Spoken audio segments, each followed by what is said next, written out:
के बगीचे में परियां जोर जोर से हंस रही थी। नैना परी, मेरे तो पेट में हंस हंस कर मरोड़ पड़ गए। सचमुच कोकिला परी का जैसा नाम है वैसा ही उसका रंग रूप है। सुबह सुबह राजमहल में आकर मेरा दिन ही खराब कर दिया। वैसे ये पंखी परी है कहाँ? अभी तक आई नहीं। ये तुम्हारे लिए ताजे ताजे बेर तोड़ने गई थी, ये लो खाओ। नैना परी, परी माँ ने आपको बुलाया है। ठीक है, आ रही हूँ। वैसे तू कभी ये सोचती नहीं है कि तू इतनी काली है? तेरे को देखकर सामने वाला क्या सोचता होगा? हम सब देख रंग रूप में कितनी सुंदर है। तू तो काली है, काली। काली परी, आज से हम तुझे कोकिला परी की जगह नया नाम दे रहे हैं। हाँ, आज से तेरा नाम काली परी है। तुम सब ध्यान से सुनो, अब तुम सब कोकिला को काली परी कहकर ही पुकारना। कोकिला सभी परियों की बातें सुनकर बहुत उदास हो गई थी। वो सीधा अपनी माँ मीना परी के पास गई। उसकी आंखों में आंसू थे। माँ, आज सब परियां मुझे बहुत चिढ़ा रही थी। उन्होंने तो मेरा नाम काली परी रख दिया है। मुझे पता है अब वो मुझे काली परी कहकर चिढ़ाएंगी। कोकिला, यदि परियां तुम्हें चिढ़ाती हैं तो उनकी बातों को दिल पर मत लो और उनकी बातों पर ध्यान मत दिया करो। अब हंस दो। और हाँ, तुम्हें परी माँ ने बुलाया था, तुम उनके पास होकर आओ। ठीक है माँ, मैं परी माँ से मिलकर आती हूँ। कोकिला परी परी माँ के पास पहुँचती है। परी माँ, आपने मुझे बुलाया? कोकिला परी, स्वर्णलोक की राजकुमारी सोनाक्षी परी का विवाह है। उनके विवाह का निमंत्रण आया हुआ है। हम नहीं जा सकते क्योंकि हमें राजकार्यों से फुर्सत नहीं है। हम चाहते हैं नैना परी के साथ तुम स्वर्णलोक जाओ ताकि नैना परी को अकेलापन महसूस ना हो। पर परी माँ, मेरे साथ पंखी परी और सुहानी परी भी जा रही हैं, तो मुझे वहाँ भला अकेला क्यों महसूस होगा? आप बेकार में ही कोकिला परी को मेरे साथ भेज रही हैं। नैना परी, यदि तुम जाओगी तो कोकिला परी भी तुम्हारे साथ अवश्य जाएगी, नहीं तो हम तुम्हें भी जाने की आज्ञा नहीं देंगे। परी माँ नैना परी के साथ कोकिला परी को सोनाक्षी परी के विवाह के लिए स्वर्णलोक भेज देती हैं। रास्ते में नैना परी कुछ देर एक पहाड़ी पर विश्राम के लिए रुकती है। काली परी, हम इस पहाड़ी पर रुककर थोड़ी देर विश्राम करेंगे। हम कुछ देर पहाड़ी पर घूम कर आते हैं, तब तक तुम हमारे विश्राम की व्यवस्था करो। नैना परी, उस ओर चलते हैं, वहाँ पर सुंदर बाग दिखाई दे रहा है। अरे, जल तो लाना हम भूल ही गए। मुझे आसपास कहीं से पीने का स्वच्छ जल ढूंढना होगा। इससे पहले कि नैना परी आकर मुझ पर चिल्लाए, मैं जल ले आती हूँ। कोई बचाओ मुझे, मैं डूब रही हूँ। बचाओ, बचाओ। अरे, ये तो कोई नदी में डूब रहा है। मुझे उन्हें बचाना होगा। रुकिए, मैं आपकी सहायता के लिए आती हूँ। तुमने मेरी जान बचाई, मांगो तुम बदले में क्या मांगती हो? मैं एक जादूगरनी हूँ, पर बुढ़ापे के कारण अब मेरे पास कुछ ही शक्तियाँ शेष रह गई हैं, जिसमें से ये जादुई दर्पण बचा है। जादुई दर्पण? हाँ, ये एक ऐसा जादुई दर्पण है जो काले रंग को गोरा बना देता है। सचमुच नानी माँ, क्या मैं भी इस जादुई दर्पण से अपने काले रंग को गोरे रंग में बदल सकती हूँ? हाँ बेटी, तुम भी गोरा रंग प्राप्त कर सकती हो। एक बार इस जादुई दर्पण में अपना चेहरा देखो, उसके पश्चात इस जादुई दर्पण का जादू अपना काम करने लगेगा। कोकिला परी जैसे ही जादुई दर्पण में देखती है, नानी माँ, सचमुच मेरा रंग तो बहुत सुंदर और गोरा हो गया। अब मुझे कोई काली परी नहीं बुलाएगा। अब तुम्हारा कोई अपमान नहीं करेगा। अब तुम भी सभी परियों की तरह खूबसूरत हो गई हो। पर एक बात जो तुम्हें ध्यान रखनी है, कल रात तक तुम्हें किसी भी बड़ी से बड़ी मजबूरी में कोई सहायता नहीं करनी। तुम्हें सभी को अनदेखा करना होगा। यदि तुम ऐसा करोगी तो तुम हमेशा के लिए इस रंग को पालोगी। अन्यथा जिस पल भी तुमने किसी की सहायता की, उसी पल तुम वापस अपने काले रंग रूप में आ जाओगी। इस बात का तुम्हें बेहद ध्यान रखना है। ठीक है नानी माँ, बस कल रात तक की ही तो बात है। एक दिन तो यूं ही बीत जाएगा। वैसे भी हम लोग सोनाक्षी परी के विवाह के लिए स्वर्णलोक जा रहे हैं। वहाँ तो मुझे सिर्फ विवाह समारोह में ही शामिल होना है। उसके पश्चात मैं परीलोक वापस आ जाऊंगी। नैना परी ये सब बातें सुन लेती है और मन ही मन एक योजना बनाती है। मैं भी देखती हूँ ये गोरा रंग कैसे पाती है। मैं इसे दोबारा से काली परी बना दूंगी। मैं ऐसा कुछ करूँगी कि इसे ना चाहते हुए भी किसी की मदद करनी पड़े। अरे कोकिला, तुम्हारा रंग तो काला था, तुम गोरी कैसे हो गई? कोकिला परी सभी परियों को पूरी बात बताती है। अरे वाह कोकिला परी, जादुई दर्पण ने तो तुम्हारा रंग सचमुच गोरा कर दिया। अब तुम भी हमारी तरह सुंदर हो गई हो। सभी परियों को कोकिला से हंसते हुए बात करते देख नैना परी मन ही मन ईर्ष्या कर रही थी। तुम सबकी बातें अगर खत्म हो गई हो तो हमें स्वर्णलोक भी पहुंचना है। सोनाक्षी परी की शादी में यदि हम देर से पहुंचे तो उन्हें बुरा लगेगा। नैना परी, इतना गुस्सा क्यों हो रही हो? हम समय पर पहुंच जाएंगे। इस कोकिला परी को तो सबक सिखाना ही होगा, पर करूं क्या? अब तो हम स्वर्ण लोक पहुंच गए। मेरे पास आज का ही समय है। आप सबका स्वर्ण लोक में स्वागत है। कोकिला परी, तुम तो बहुत खूबसूरत हो गई हो। पहले जब मिली थी तब तो शायद बस किसी अपने का आशीर्वाद मिला और मैं सुंदर हो गई। सोनाक्षी परी ने मेरी तरफ एक बार भी नहीं देखा, वो भी कोकिला से ही बातों में लगी हुई है। आखिर क्या करूं कि ये दोबारा से अपने उस काले रूप में आ जाए। नैना परी उपाय सोचती हुई कक्ष में आ गई। तभी उसकी आंख लग गई और वो सो गई। अचानक नैना परी के कक्ष में आग लग गई। नैना परी जल्दी उठो, उठो नैना परी, आपके पंख जल जाएंगे। नैना परी, हम इस कक्ष में नहीं आ सकते, पूरे कक्ष में आग लगी हुई है। कोई सोनाक्षी परी को बुलाओ। मैं क्या कर सकती हूँ, मेरा तो आज विवाह है। अगर मैं कक्ष के अंदर गई तो मेरे पंख भी जल जाएंगे। कोई मुझे बचाओ, मेरे पंख जल गए तो मैं हमेशा के लिए परी नहीं रह पाऊंगी। कोई मेरी मदद करो। सुहानी परी, पंखी परी, तुम दोनों तो मेरी मित्र हो और तुम दोनों में से मेरी सहायता के लिए कोई नहीं आएगा। कोई बचाओ, कोई मेरी सहायता करो। अब क्या करें, मेरे तो विवाह का समय हो रहा है, मेरी बारात आती ही होगी। नैना परी, आपके कक्ष में आग। नैना परी, आप चिंता मत करो, आपको कुछ नहीं होगा, मैं अभी आपको बचा लूंगी। रुक जाओ कोकिला परी, अगर तुमने मेरी मदद की तो तुम फिर से काली हो जाओगी, तुम्हारा ये गोरा रंग समाप्त हो जाएगा। जब तुम उस जादूगरनी से बात कर रही थी, मैंने तुम्हारी सब बातें सुन ली थी। मैंने तुम्हारे लिए बुरा चाहा, आज खुद मुसीबत में फंसी हुई हूँ। तुम मेरी मदद को मत आओ। कोकिला परी, मेरे पंख जलने दो, मेरे साथ ऐसा ही होना चाहिए। मैं अच्छी परी नहीं हूँ। नैना परी, आपकी जान से ज्यादा प्रिय मुझे इस वक्त कुछ भी नहीं। कोकिला परी ने उस वक्त किसी की नहीं सुनी और वो उस आग वाले कक्ष में चली गई और किसी तरह नैना परी को बचाकर उस कक्ष से बाहर ले आई। कोकिला परी ने जैसे ही नैना परी की मदद की, उसी समय कोकिला परी का रंग फिर से काला हो गया, जिसे देख नैना परी रोने लगी। उसकी आंखों में आंसू आ गए। मेरी वजह से आज तुम्हारा रंग फिर से। आज मुझे पता चला तुम हम सबसे ज्यादा खूबसूरत हो। मैंने तुम्हारी अच्छाई को नहीं पहचाना। नैना परी, आप ठीक हो, मेरे लिए यही काफी है। नैना परी कोकिला परी को गले से लगा लेती है। सोनाक्षी परी की शादी के बाद परी लोग पहुंचकर नैना परी सारी बात परी माँ और मीना परी को बताती है। परी माँ कोकिला परी की बहुत प्रशंसा करती हैं। उस दिन के बाद नैना परी और कोकिला परी आपस में अच्छे मित्र बन जाती हैं। सुहानी परी और पंखी परी भी अपने व्यवहार पर बहुत शर्मिंदा थी।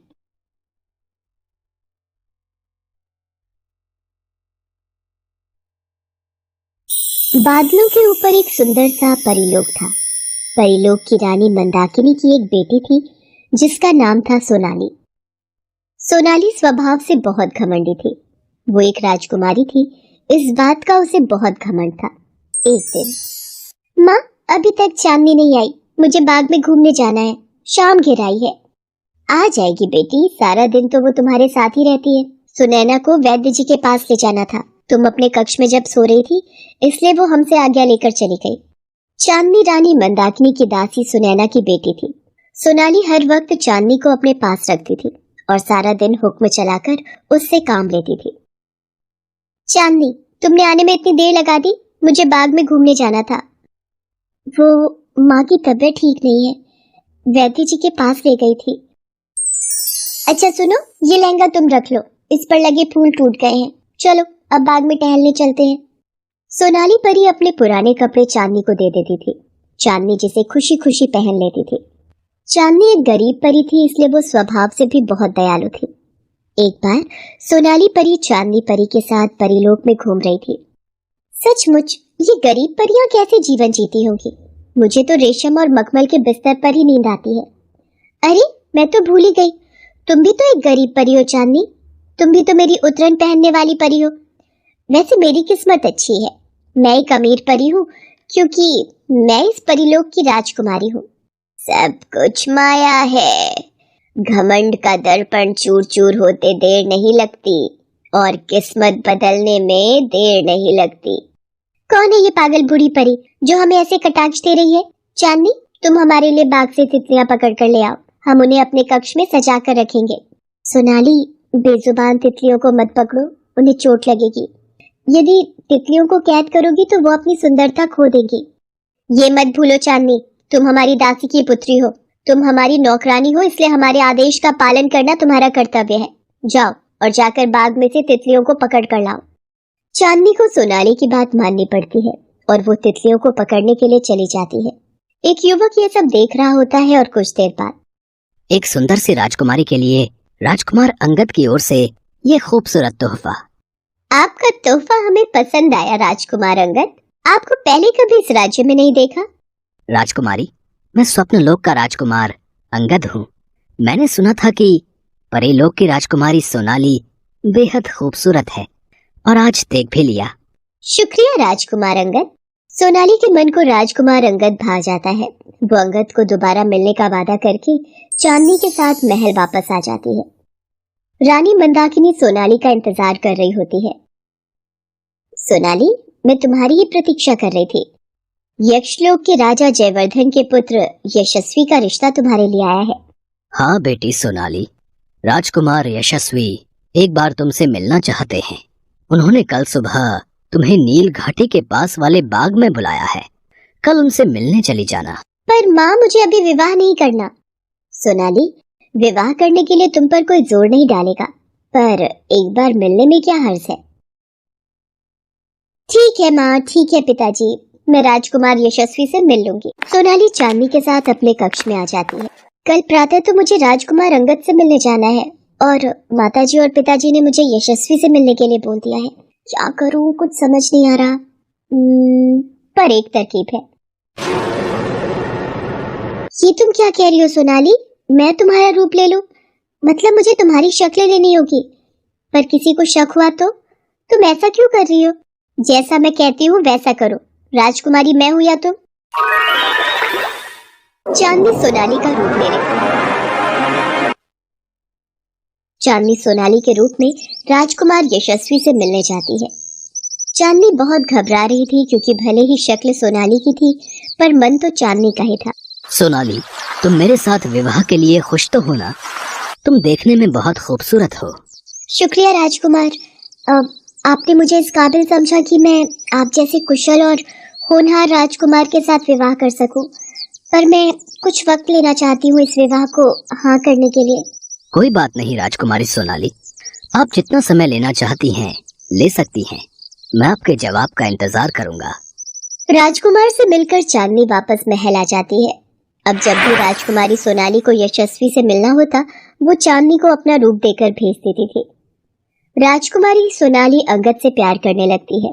उधर यशस्वी को भी सोनाली बनी चांदनी अच्छी लगने लगती है। एक दिन राजकुमारी सोनाली ने सोचा, आज राजकुमार अंगद नहीं आए, क्यों ना आज मैं खुद उनके राज्य उनसे मिलने चली जाऊं। राजकुमारी सोनाली राजकुमार अंगद से मिलने उनके राज्य स्वप्नलोक जाती है। भैया, ये राजकुमार अंगद का महल कौन सा है? राजकुमार अंगद, वो सामने उनका महल है। जी सुनिए, मुझे राजकुमार अंगद से मिलना है। आप बता सकते हैं वो कहाँ मिलेंगे? जी मैं ही राजकुमार अंगद हूँ। बताइए, मैं आपकी क्या सेवा कर सकता हूँ? आप राजकुमार अंगद है तो वो कौन? अरे सुमेर, अच्छे से नहला दिया ना घोड़ों को। आज हमें घुड़सवारी के लिए जाना है। सुमेर? तुम्हारा नाम सुमेर है? सोनाली भागती हुई जाती है। सुमेर उसके पीछे जाता है। सोनाली, मैं तुम्हें पसंद करता था, इसलिए मैंने तुम्हें झूठ बोला।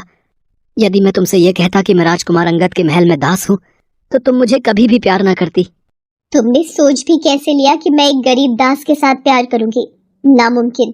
आज के बाद मेरा और तुम्हारा कोई रिश्ता नहीं है।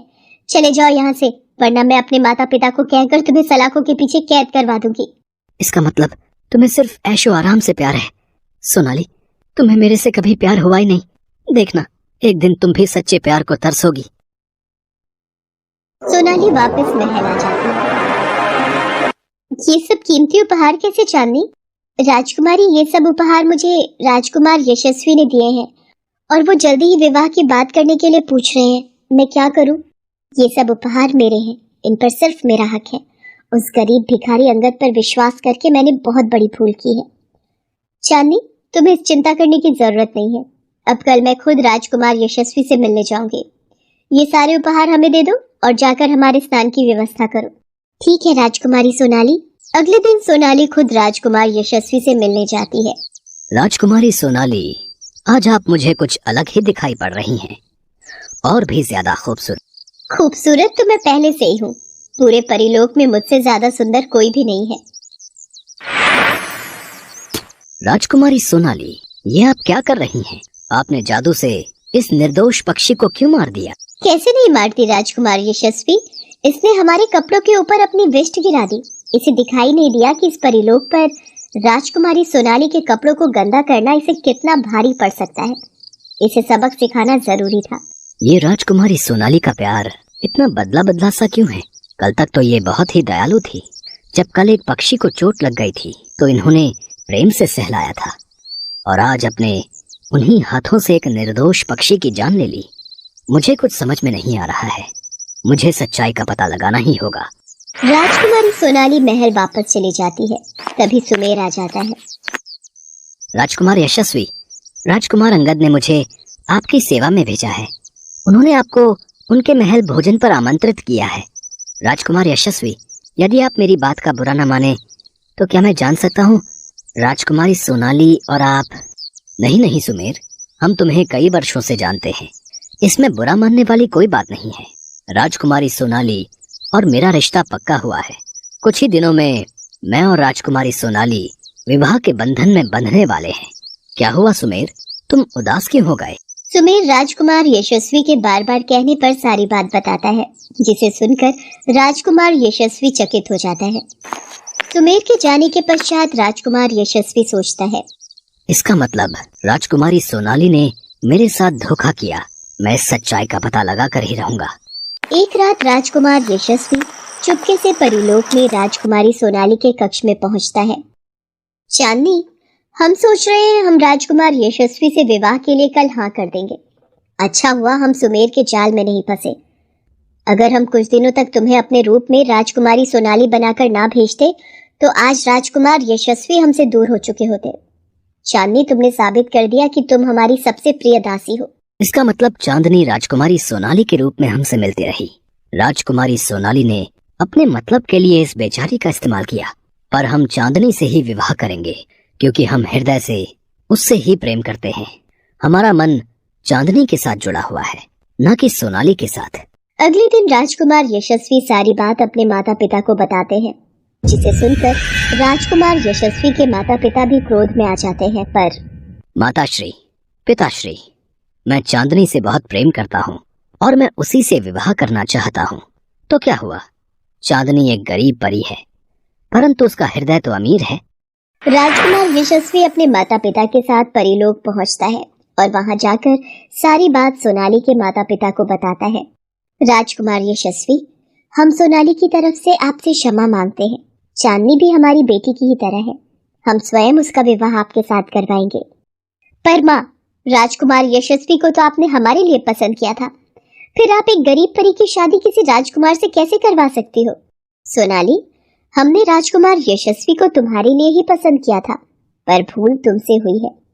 तुमने अपने स्वार्थ के लिए चांदनी को मोहरा बनाया। अब इसमें आप कुछ नहीं बोलेंगे, ये हमारी आज्ञा है। और फिर सबकी रजामंदी से धूमधाम से चांदनी परी का विवाह राजकुमार यशस्वी। हेलो दोस्तों, कैसे हैं आप सब? हमारी कहानियाँ देखने के लिए हमारे चैनल को सब्सक्राइब कीजिए और हाँ, बेल आइकॉन पर क्लिक करना मत भूलिएगा।